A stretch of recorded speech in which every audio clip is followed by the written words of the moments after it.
यहां पर मैं जानूंगा खाली राहुल इस वॉल के साथ सिर्फ पवन दुग्गल सर के पास चलेंगे और सिर्फ उनको दिखाइएगा। पवन सर, ये जो चाइना की स्ट्रैटेजी है वो आप अनआइडेंटिफाइड सोर्सेज से आते हैं, अटैक करते हैं, चले जाते हैं, इसका कोई ऑल्टरनेट है हमारे पास? देखिए, हमारे पास सिर्फ सतर्क सजग होने का ऑल्टरनेटिव है। वो तो नए नए प्रयास करते रहेंगे। अब सवाल है कि हम लेटेस्ट टेक्नोलॉजी क्या इस्तेमाल कर सकते हैं और हम अपने डिफेंसेस को अप कैसे कर सकते हैं। सेंध लगाने में तो वो नए नए तरीके ईजाद करेंगे और जहां जहां कमजोरी होगी वहां पर वो आएंगे जरूर। लेकिन उन्हें मालूम है कि भारतवर्ष ने कोई बहुत ज्यादा तैयारी नहीं कर रखी है। हमारे पास कोई कानून नहीं है, हमारे पास कोई नेशनल स्ट्रेटजी नहीं है साइबर सुरक्षा को लेकर। यहाँ तक कि हमें ये भी सोच नहीं है हमारे पास कि अगर इस तरह का आक्रमण होता है तो सरकार और प्राइवेट सेक्टर मिलकर क्या काम कर सकते हैं। हमारा अपना एक यूनिक राष्ट्र है जहाँ पर क्रिटिकल इंफॉर्मेशन इंफ्रास्ट्रक्चर न केवल सरकारों के हाथों में है बल्कि साथ ही साथ प्राइवेट सेक्टर के हाथ में भी है।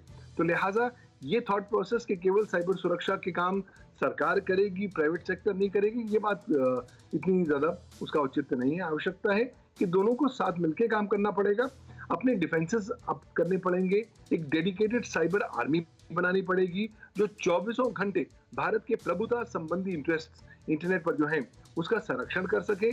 अगर कोई आक्रमण होता है तो तुरंत उसको ब्लॉक कर सके और इंश्योर कर सके कि भारत साइबर रेजिलियंस के पथ पर है। यानी कि हमें मालूम है हम पर आक्रमण होगा, लेकिन आक्रमण होने के बाद कितनी जल्दी हम पुनः से वापस नॉर्मलसी पर आ सकते हैं साइबर रेजिलियंस मोड के द्वारा, उस पर ज्यादा तवज्जो देनी होगी, ज्यादा जागरूकता तमाम स्टेक होल्डर्स में करनी होगी और यहाँ तक कि उपभोक्ताओं में भी। क्यों?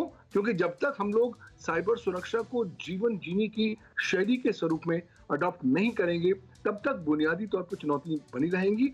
ये इस बात से घबराना नहीं चाहिए कि वो नए तरीके अपना रहे हैं, कोई बात नहीं, हम डिफेंस के नए और तरीके अपनाएंगे, हम अपने डिफेंसेस को स्ट्रॉन्ग करेंगे, हम अपने क्रिटिकल इंफॉर्मेशन इंफ्रास्ट्रक्चर को इस लेवल पर प्रोटेक्शन पर ले जाएंगे ताकि अगर आक्रमण हुआ भी तो कम से कम नुकसान हो।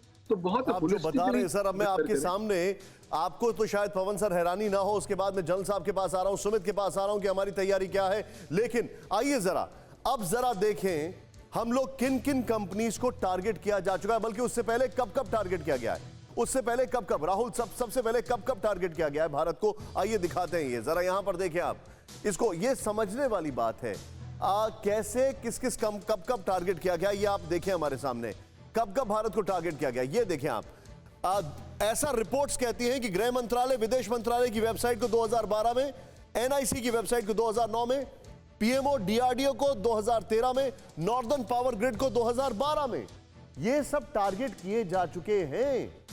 ऐसी अलग अलग रिपोर्ट्स कह रही हैं। ये शॉकिंग रेवलेशंस हैं और ये बहुत हाई जिसको कहा जाए प्रोफाइल कंपनियां। मैं सीधे इस परवाह देश की, सोमवार से शुक्रवार रात 10 बजे TV9 भारतवर्ष पर।